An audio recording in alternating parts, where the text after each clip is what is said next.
시대를 초월해서 많은 사람들이 꿈꾸는 것, 마음의 소원에 품는 것, 되고 싶은 것이 있습니다.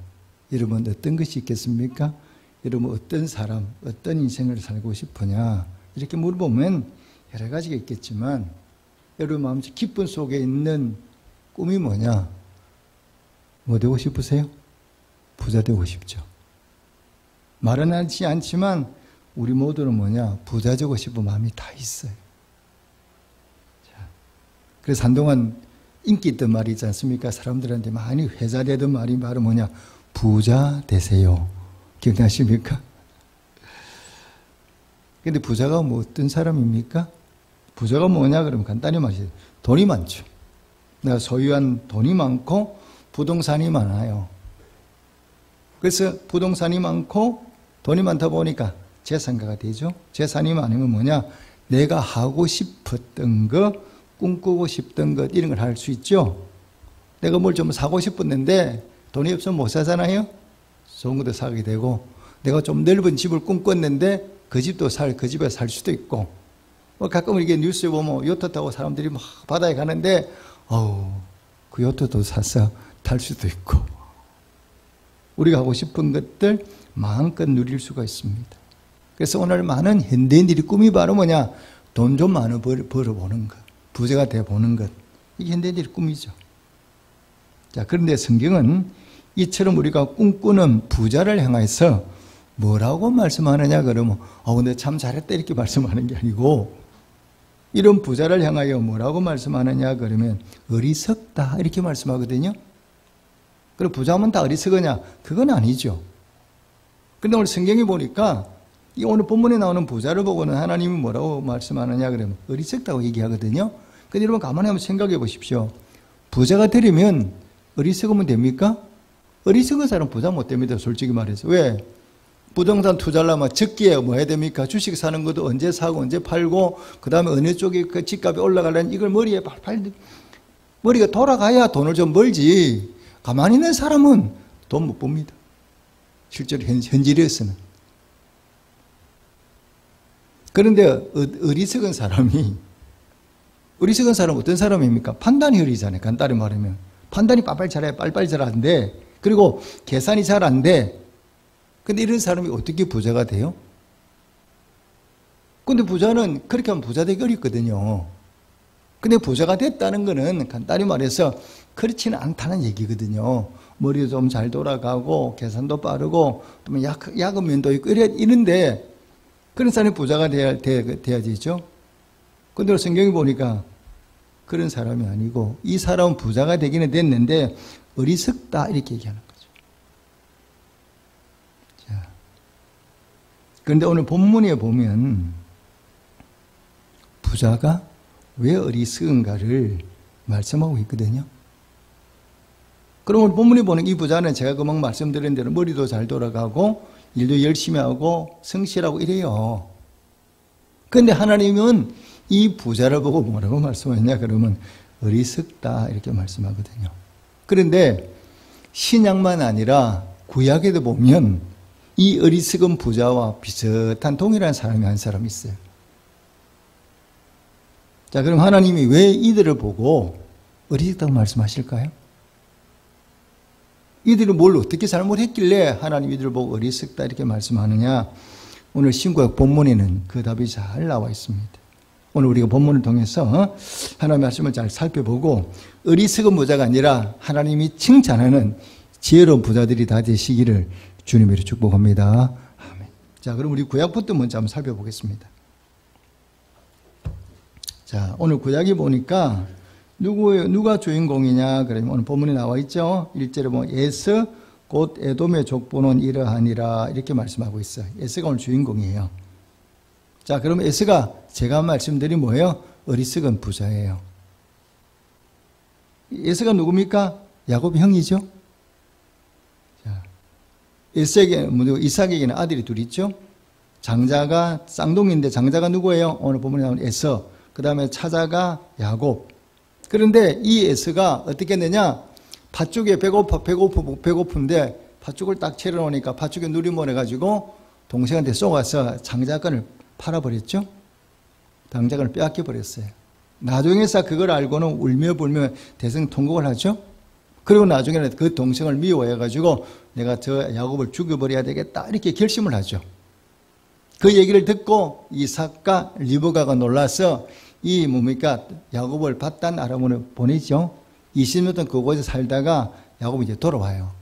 가나안 땅으로 돌아올 때에 예수와 다시 만나게 되잖아요. 그때 예수가 이 동생 야곱을 용서하고 화해하죠. 그리고 사는 땅이 이게 너무 하나님이 복을 주셔서 물질이 많아지니까 함께 살기가 어려우니까 예수가 뭐합니까? 오늘 본문에 나오는 대로 어디로 가느냐 그러면 세일산으로 옮겨가게 되죠. 자, 그런데 여러분 제 얘기를 들어보면 예수가 어리석습니까? 별로 어리석지 않아요. 하는 행동을 보면 어떻게 합니까? 동생 용서하잖아. 20년 만에 돌아온 동생을 용서하고 그 다음에 살기가 불편하니까 복잡하니까 동생 보고 야 너 여기 살아. 그리고 자기는 동생을 그 땅을 주고 세일산으로 떠나가거든요. 이런 모습을 보면 에서가 별로 어리석어 보이지 않잖아요. 동생을 용서도 하고 또 동생을 위해서 네가 여기 살면 내가 다른 데 옮겨갈게 하고 옮겨가는 이런 에서가 왜 어리석습니까? 우리 인간의 눈으로 보면 전혀 어리석은 사람이 아니죠. 자, 그런데 조금만 더 깊이 생각하고 신앙의 눈으로 영적인 눈으로 보면 그렇지 않다는 걸 알 수가 있어요. 에서가 어리석구나 깨닫게 돼요. 자, 그러면 에서가 어떤 사람인가부터 한번 살펴봐야 되겠죠? 에서가 어리석다고 얘기하면 본문에는 에서가 어리석다면 한마디도 안 나오죠. 그럼 우리가 본문 읽어보면 에서가 어리석은지를 잘 몰라요. 그래서 자세히 살펴보면 알게 되죠. 자, 먼저 한번 살펴보겠습니다. 자, 2절에 보니까 2절 3절을 보니까 에서가 누구하고 결혼합니까? 가나안 여인하고 결혼하거든요. 자, 그러면 가나안 여인이 누구냐 그러면 하나님이 통혼을 금지한 족속이야. 이 민족과 이런 족속과는 절대 결혼하면 안 돼. 하나님이 막아놓은 거예요. 왜? 이 가나안 족속은 하나님이 죽이라고 말씀한 족속이거든요. 다 죽여야 되는 족속인데 그 살아남은 가나안 족속과 통혼하면 절대 안 된다고 하나님이 금지를 했는데 에서는 뭐냐? 하나님이 금지한 그 족속과 결혼을 해요. 그러니까 창세기 26장에 보면 이삭과 리브가가 이 에서를 보면서 근심하는 거예요. 왜? 아들이 통혼하지 말라고 하는 그 가나안 족속과 결혼을 하니까 아버지 엄마가 머리가 아파. 이 에서 때문에. 아버지에게 근심이 되는 아들이 누구냐? 바로 이 에서였어요. 자, 그리고 이 에서가 어느 땅으로 갔냐 그러면 8절에 보니까 어디로 옮겨갔다고요? 8절 읽겠습니다. 36장 8절입니다. 시작.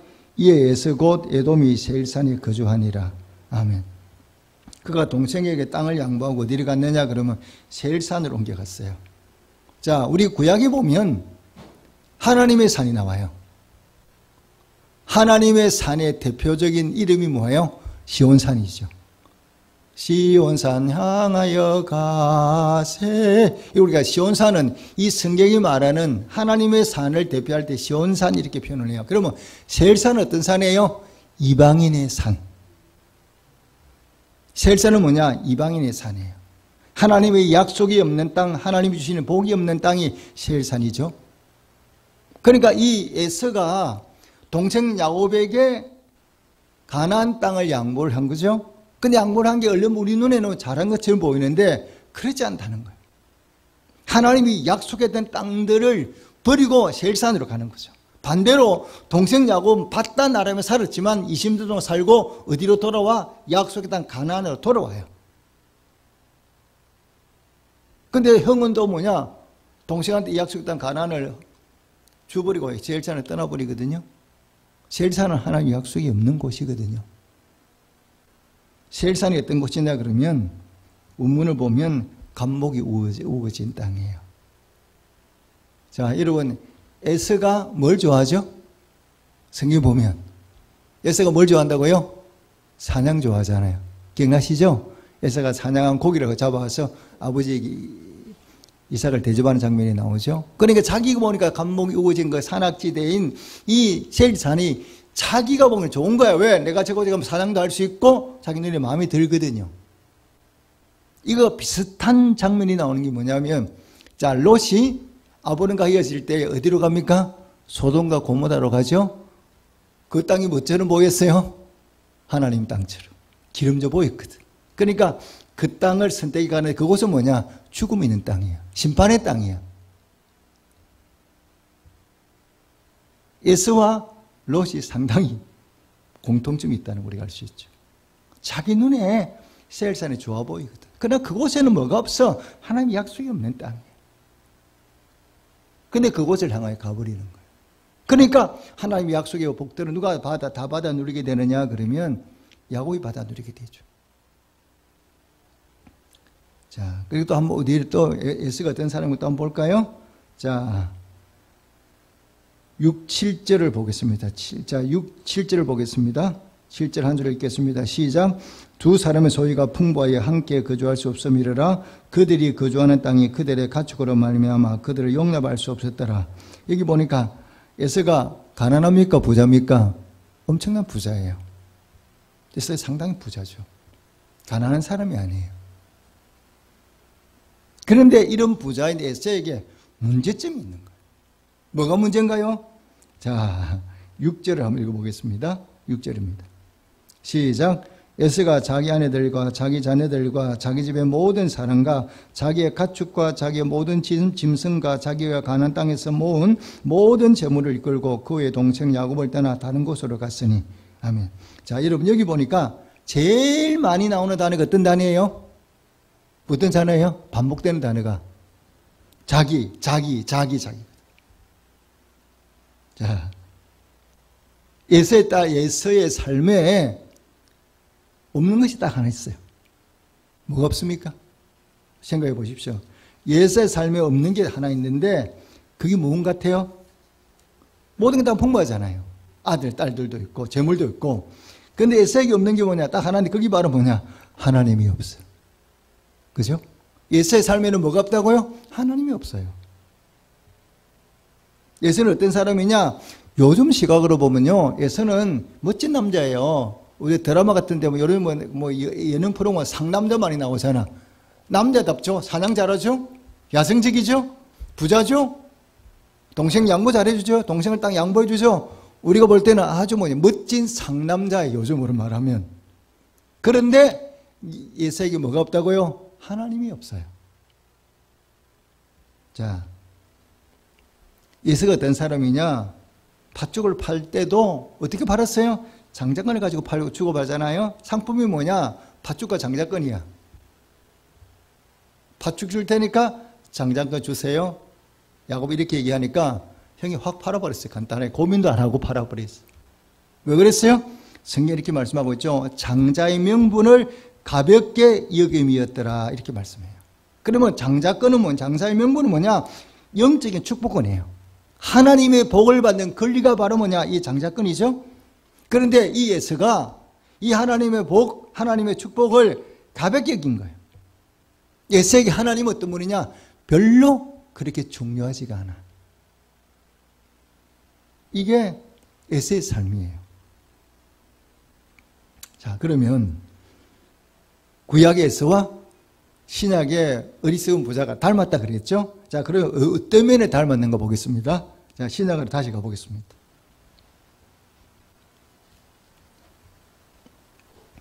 자, 오늘 신약의 본문에 이제 부자가 나오는데 이 신약의 본문의 부자가 어리석은 사람이냐? 우리 눈으로 보면요, 절대 어리석은 사람 아닙니다.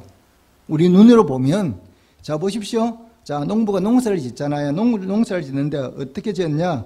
16절을 보겠습니다. 16절입니다. 시작. 또 비유로 그들에게 말하여 이르시되 한 부자가 그 밭에 소출이 풍성하며.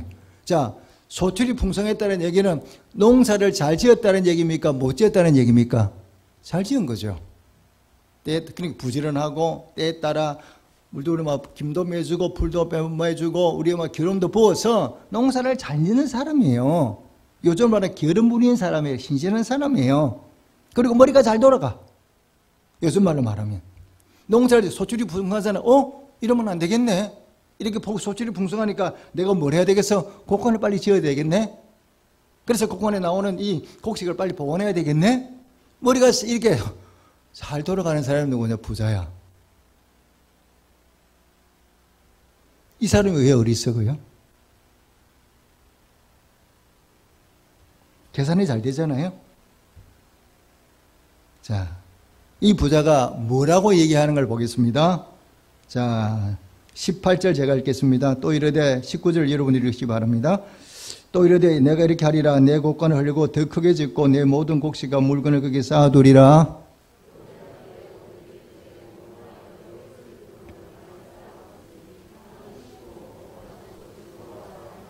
자, 이 계획이 누구의 계획과 비슷합니까?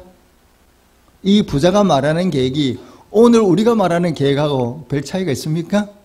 내가 돈 많이 벌면 어디 넣을 거야? 은행에 돈 쌓아놨고 주식 투자하고 돈 벌었지? 그럼 뭐야? 아파트 좋은 거 사고 차 좋은 거 사고 그 다음에 뭐야? 외국 여행 가야지? 멋진 가방 사야지? 우리하고 크게 차이 있습니까? 없습니까? 별 차이 없잖아요. 돈만 벌면 뭐냐? 명품백 사고 좋은 옷 사 입고 뭐야? 외국 여행 가고 아파트 던들벅 넓히고 이거 우리가 사는 모습하고 별 차이가 없어요. 단지 부자는 농사 짓는데 이렇게 표현했지만 현대인을 말로 바꾸면 우리가 하는 일들을 그리고 뭐냐? 이 부자 하나님 뭐냐? 이제 뭐야? 잘 먹으면 잘 먹어야지. 잘 먹고 잘 살아야지. 즐겨야지. 이 많은 현대인들이 꿈꾸는 얘기를 지금 누가 다 하고 있어요? 이 부자가 하고 있잖아요, 지금. 솔직히 말하면. 여러분이 우리가 꿈꾸는 얘기들을 누가 지금 하고 있는 거예요? 부자가 하고 있는 거예요. 여러분, 이 부자가 한 말하고 우리가 크게 차이가 납니까? 여러분은 이 부자가 꿈꾸는 거랑 우리가 꿈꾸는 게 크게 차이가 납니까? 물론 그렇지 않은 사람도 많이 있겠지만 대부분 이게 크게 차이 나지 않을 거라 생각이 들어요. 그런데 이런 부자를 보고 하나님이 한마디 하세요. 하나님 한마디 하시거든요. 하나님이 뭐라고 말씀하는 거 보겠습니다. 시작. 하나님은 이르시되 어리석은 자여 오늘 밤에 내 영혼을 도로 찾으리니 그러면 내 준비한 것이 누구의 것이 되겠느냐 하셨으니. 자, 부자가 왜 어리석은가를 딱 하나님이 지적하고 있는 거죠. 재산은 많이 모았는데 재산은 누구 거예요? 부자 거죠. 그런데 부자의 생명은 부자 겁니까? 하나님의 겁니까? 근데 이 부자 이걸 알아요? 몰라요? 이걸 모르고 있는 거예요. 똑똑해요. 돈 버는 거, 우리말에 돈 버는 제주도 이렇게 했는데 부자가 모르는 게 뭐냐면 자기의 생명이 누구의 것인가를 이 부자가 이걸 제대로 알지 못하고 있는 거예요. 자, 여러분, 생명의 주인이 납니까? 하나님이십니까? 정확하게 대답하시기 바랍니다. 생명의 주인이 납니까? 나예요? 하나님이에요? 맞죠? 만약에 생명이 주인이 내 것이라 내가 주인이라면 내 마음대로 할 수 있잖아요. 몇 살에 내가 죽는 건 어쩔 수 없다 하더라도 내 생명이 주인이니까 내가 주인이면 뭐냐? 주인이 마음대로 할 수 있는 거잖아요. 그럼 내가 몇 살쯤 죽어야 되겠어? 몇 살에 몇 달 딱 이렇게 죽어야 되겠어? 그렇게 됩니까? 안 됩니까? 내가 주인이 아니니까 내 마음대로 안 되지. 내가 주인 같으면 내 마음대로 죽을 수도 있잖아요. 오늘 신문에 보니까 50대 이게 남자분이 아마 이 예방접종을 하고 세상을 떠신 것 같아. 돌아가신 것 같아. 자, 여쭤볼게요. 돌아가신 분이 예방접종할 때 살려고 예방을 접종을 했습니까? 죽으려고 예방접종을 했습니까? 살려고 접종했잖아요. 그런데 결과는 뭐예요? 세상을 떠났어요. 생명의 주인이 누구라고요? 우리가 아니에요. 하나님이에요. 이걸 기억하시라는 거예요. 하나님이 나보고 너 오늘 밤에 내가 너한테로 와야 되겠다. 와라 이러면 하나님 저 못 가는데요. 이런 사람이 아무도 없다는 거예요. 생명의 주인이 내가 아니기 때문에 우리는 뭐냐? 하나님이 부르시면 언제라도 가야 돼. 이게 우리예요. 인간의 우리예요. 우리의 한계예요. 그런데 이 부자에게는 뭐냐? 집도 있고 돈도 다 있는데 부자에게도 뭐가 없어? 하나님이 없는 거예요. 에서처럼. 하나님이 없어. 생명의 주인이 누구다? 하나님이라는 이 사실을 이 부자가 모르고 있는 거예요. 자, 여러분, 내 생명하고 아무리 재물이 좋아도 재물과 생명과 이런 바꾸시겠습니까? 아마 여러분 아파트 100채 줄, 10채 줄 테니까 네 생명을 바꿀래 이러면 바꾸실 분 있습니까? 아무도 없겠죠. 이걸 잃어버리시면 안 됩니다. 내 삶의 주인이 내가 아니고 생명이 내 것이 아니에요. 하나님의 거예요. 이건 늘 기억하고 살아야 돼요. 그래서 하나님이 없는 인생이라는 건 뭐냐? 보십시오. 자, 롯, 제가 이제 보죠. 에서는 에돔 족속이잖아요. 에서가 에돔 족속이고 에서와 비슷한 사람이 롯이라고 제가 말씀드렸죠. 좀 전에. 롯도 뭡니까? 선택을 할 때 뭘 선택했어요? 기름져 보이는 소돔과 고모라 땅을 선택했지 않습니까? 결과는 뭐냐? 모든 걸 다 잃어버렸어요. 유황의 심판을 받고 아브라함의 간절한 기도로 자기 생명과 가족의 생명을 건졌죠. 딸과 결혼해서 모압에서 딸과 결혼한 게 아니죠. 딸과 동침해서 아들을 낳았는데 그게 모압이에요. 모압 족속이에요. 그러니까 롯이 모압 족속의 시조고 그 다음에 에돔은 뭐냐? 이 에서는 에돔 족속의 시조거든요. 그런데 이 지금 지구상에 모압 족속이 있습니까? 모압이라는 나라가 있냐고요. 에돔이라는 나라가 있냐고요. 없어요. 근데 지금도 이스라엘은 존재합니까? 안 합니까? 굳건하게 존재하죠. 세계 많은 인물들이 어디서 나요? 이스라엘 민족에서 나잖아요. 하나님이 있는 민족과 하나님이 없는 민족이 이렇게 차이가 나는 거예요. 우리 눈에는 하나님이 세상에 없는 세상이 좋아 보이지만 이 하나님이 없는 세계에는 뭐냐? 미래라는 게 없는 거예요. 미래라는 게 존재하지 않아요. 그들에게 하나님 나라가 없죠.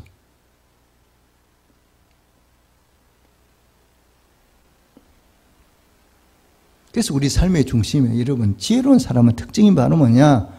여호와 하나님을 삶의 중심에 놓는 사람이 누구냐? 지혜로운 사람이에요. 누가 뭐라 그래도 하나님의 약속의 날 떠나면 안 돼. 에서의 가장 큰 잘못이 바로 뭐냐? 이것저것 있지만 그 약속의 땅을 떠난 거예요. 자기가 장자잖아요. 자기가 장자면 뭐 해야 돼? 하나님의 약속을 떠나면 안 돼. 그런데 이 에서는 눈에 보이는 그 에돔의 세일산을 바라보며 떠나가 버린 거죠. 롯이 소돔과 고모라를 바라보고 떠난 것과 별 차이가 없죠. 여러분 우리는 어떻습니까? 우리도 여러분 에서와 롯의 차이점이 뭔지 한번 보십시오.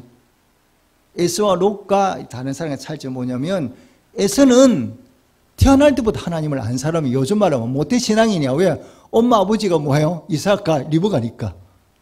그죠? 태어나면 요즘 말하면 모태 신앙의 아들이야. 그것도 장남이야.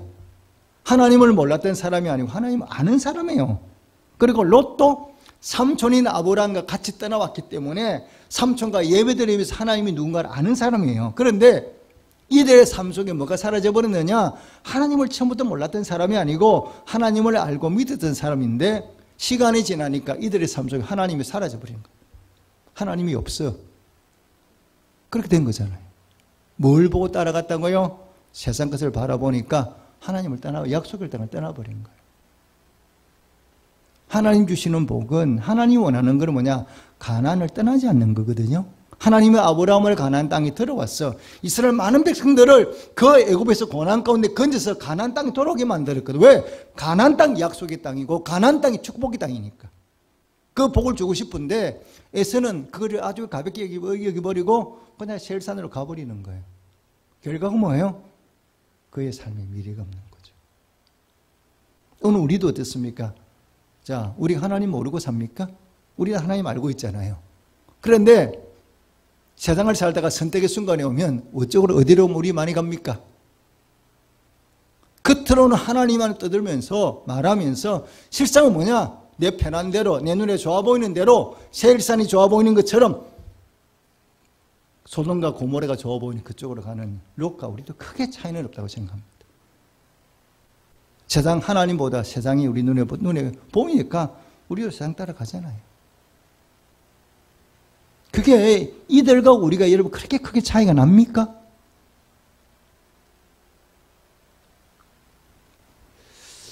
하나님을 떠나는 삶, 하나님이 없는 삶이 뭐예요? 어리석은 삶이에요. 그게 바로 뭐냐? 어리석은 부자예요.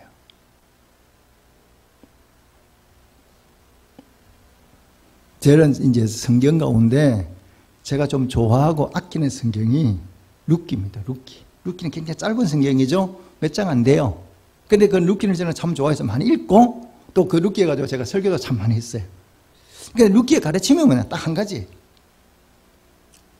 자, 룻은 모함 여인이죠. 하나님을 몰랐던 여인이에요.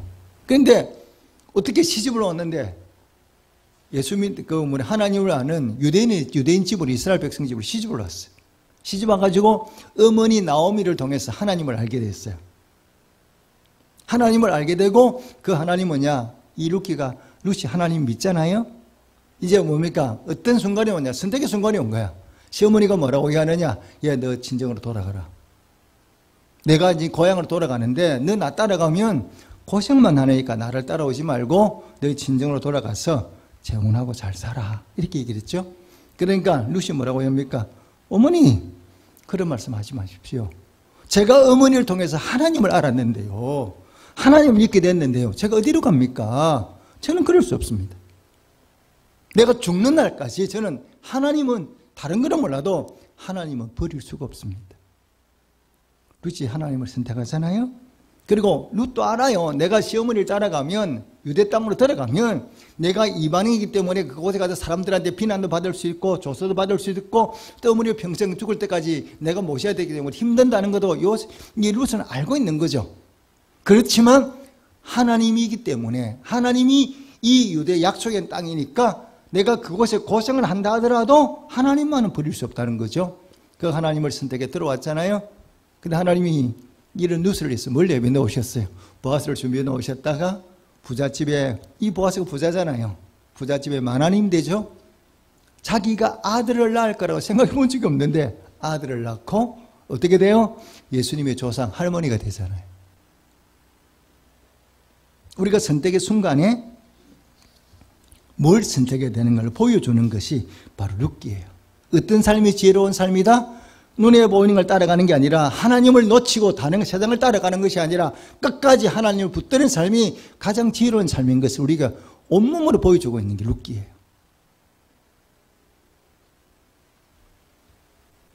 여러분, 선택의 순간이 오면 우리는 지금도 뭘 선택하느냐? 아니라고 그 말하는 것 같은데 보면 슬그머니 세상 따라가요. 하나님 눈에 보이지 않고 하나님을 선택하면 좀 왠지 불편하고 고생스러울 것 같거든. 그러니까 우리도 지금 어느 사람의 길로 가느냐, 에세의 길로 가고 롯의 길을 갈 때가 참 많습니다. 그래서 때로는 이런 뭐냐, 양보할 때 양보할 게 있고요, 양보하지 않을 게 있어요. 제가 청년 시절에 이제 서울에 있는 영락교회를 이제 서울에 있는 동안에 몇 번이나 갔었어요. 그런데 그 당시 영락교회가 예배를 4번인가 5번이 새벽 아침 7시 반부터 드리는데 맨 첫 뿌리 10시 반 예배가 맨 첫 뿌리거든요. 그런데 영락교회는 아마 그 당시 제가 이제 모인의 숫자가 한 2만 정도 된다고 알고 있었어요. 그런데 예배를 아무리 많이 사람들이 앉으면 한 4천, 3천, 5천은 못 앉는 것 같고 그 정도 숫자가 많거든요. 이 의자가 얼마나 좁은지 앉으면 발이 대가지고 불편한 게 거지 없어. 그런데 딱 예배를 끝나면 사람들이 미리 와서 다 기다리고 있어요. 딱 기다리고 있다가 사람이 싹 빠져나가면 10분 안에 그 넓은 예배를 싹 다 채워가지고 문을 닫아버려. 늦게 오는 사람 어디로 가야 돼? 다 교육관으로 가서 TV로 예배를 드려야 돼. 그랬어요. 그럼 가까이 가면 예배 끝나기 전에 사람들이 엄청난 사람 줄 서가 기다리는 거야. 예배, 본당에 진입하려고. 그러니까 그 당시 박조선 목사님이 이제 담임 목사님이셨는데요. 영락교회 처음 온 사람들이 불평을 하는 거야. 아, 우리는 언제 본당에 가서 예배하면 드리냐고. 왜?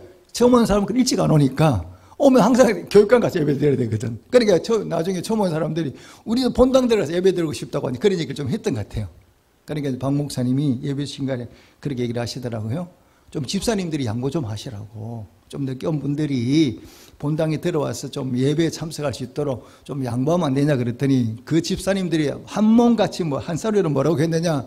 목사님, 다른 말씀 우리가 다 순종하겠는데 이거는 순종 못 하겠습니다.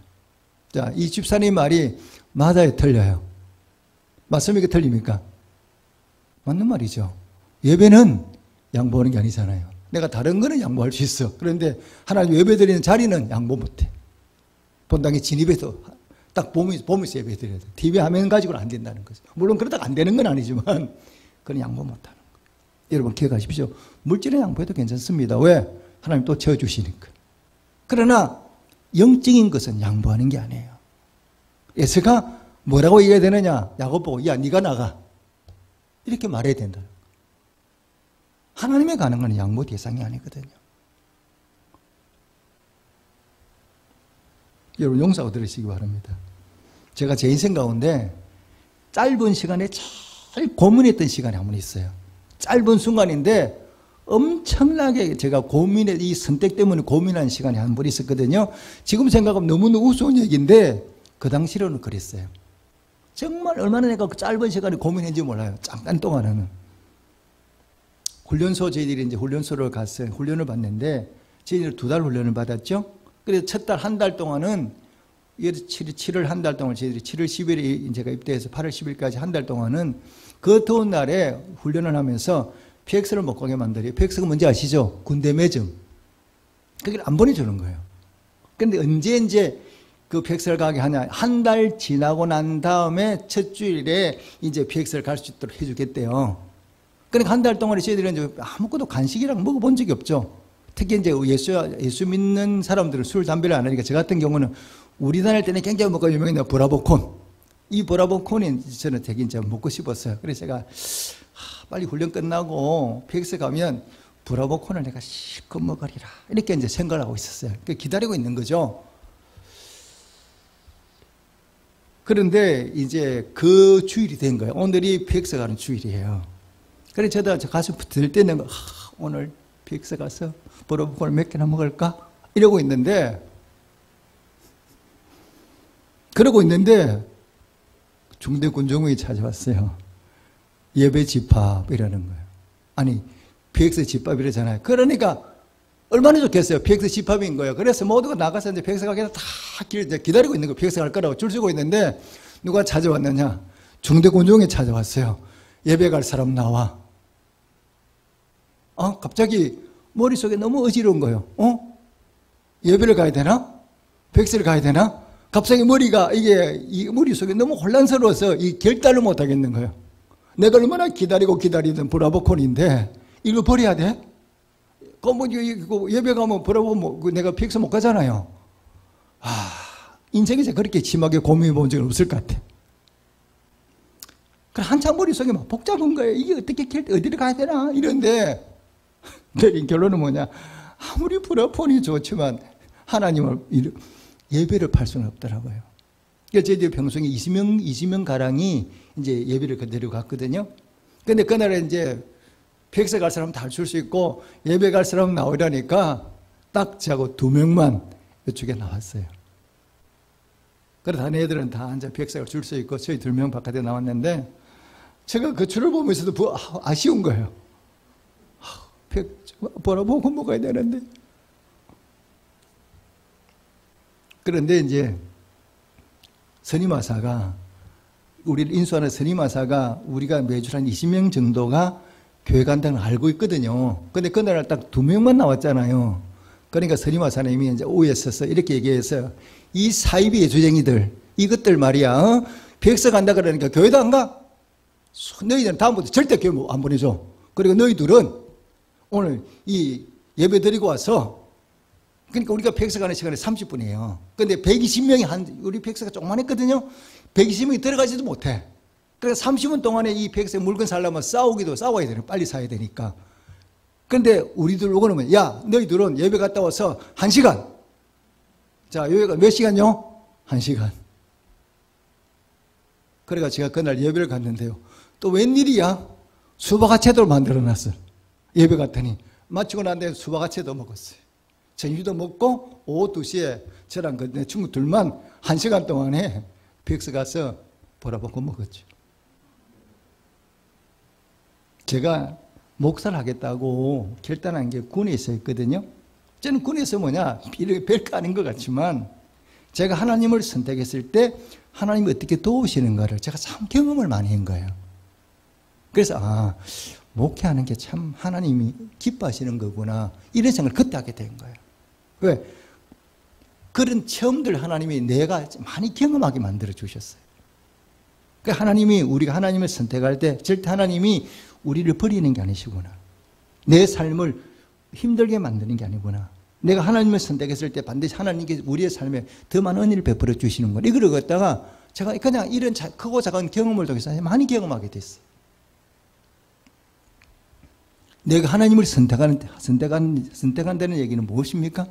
간단히 말하면 하루의 시작을 뭐부터 시작해요? 기도로 시작하는 거죠. 하루의 첫 시간을 누구한테 드려요? 하나님께 드리는 거. 예를 들면 새벽 기도로 시작하는 거. 한 주일의 시작이 뭐예요? 주일이잖아요. 한 주일의 시작을 예배부터 시작해서 시작하는 거. 이런 것들이 하나님을 선택하는 거예요. 그 하나님을 내 삶의 중심에 두는 거죠. 제가 한 가지만 더 얘기를 하겠습니다. 제가 아끼고 사랑하는 후배가 부산에 있는 대학의 교수예요. 근데 이 친구는 원래 믿지 않는 집 아이인데 예수를 본인이 믿게 되고 부모님을 전도해서 어머니가 지금은 교회 권사님이시거든요. 근데 이 친구는 어떻게 해서 교수가 됐냐 그러면 자기 뛰어난 인물도 아니에요. 부잣집 아들도 아니고 가난한 집 아들이었어요. 그런데 이 친구는 고등학교를 들어가면서부터 뭐 했느냐? 고등학교 시내에 있잖아요. 저희들이 외곽에 살았으니까. 학교를 갈 때 반드시 교회까지 걸어가요. 이 교회가 전부 좀 멀리 떨어져 있지만 반드시 교회까지 걸어가서 기도하고 학교에 가고 돌아올 때도 자기 집 앞 정류소에 내리는 게 아니라 반드시 교회까지 교회 앞 정류소에 가서 내려서 교회 가서 기도하고 그렇게 집으로 걸어 내려왔어요. 3년 동안에 늘 그렇게 했어요. 지금도 기억나는 거는 고난주간에 금요일이 됐잖아요. 그리고 이 친구는 아침부터 종일 금식을 해요. 그런데 고등학생이 그 밥 많이 먹고 이럴 때 아나요? 한데 클 때인데 종일 금식을 하니까 얼마나 배가 고프겠어요. 그러니까 어떻게 하느냐? 금요일 저녁에 밤 10시까지 다 안 자고 기다렸다가 땡 하면 밥 먹었어. 12시 하루 종일 금식을 하기 위해서. 그 중심이 어디 있어요? 하나님께 있는 거죠. 하나님께 두고 살았죠. 그럴 때 하나님이 이 친구를 교수로 만들어 주셨고 목사로 만들어 주셨고 그 동생을 장로로 만들었고 그 가난한 집안이 영과 육을 하나님 풍성하게 채워주셨어요. 오늘 우리는 삶의 자리에서 자꾸 우리 세상을 바라볼 때가 많거든요. 하나님 눈에 잘 안 보이잖아요. 그리고 우리가 자꾸 하나님보다 세상적으로 있어요. 하나님은 뭐 말은 하나님이라고 얘기하는데 마음은 어디로 가냐? 자꾸 세상으로 가. 그러다 보니까 하나님과 멀어지는 거죠. 여러분 정말 지혜로운 사람은 뭐냐? 하나님을 내 중심에 두고 사는 겁니다. 이걸 기억하셔야 돼요. 그럴 때 하나님은 우리의 중심을 보시는 분이에요. 아무 말씀 안 하시지만 하나님 그것을 보시는 분이에요. 그를 보시고 우리에게 복 주시고 은혜 주시는 거예요. 그럼 우리가 누가 뭐래 우리는 약속의 말씀 떠나면 안 돼. 예서처럼 약속의 땅을 떠나면 안 되는 거예요. 그거는 바로 뭐냐? 시간이 지나면 내 삶에 미래가 없어. 어떻게든 우리는 하나님 말씀 붙들어야 돼. 그리고 약속의 말씀대로 하나님 중심을 두고 살아야 돼. 그럴 때 하나님 은혜가 우리 삶의 자리에 햇살같이 비추기 시작하는 거죠. 오늘 주시는 말씀 붙들고 다시 한번 우리 삶을 점검하고 하나님을 내 삶의 중심에 넣고 하나님 말씀 붙들고 사시는 그런 성도들이 되시기를 주님으로 축복합니다. 아멘. 기도하겠습니다.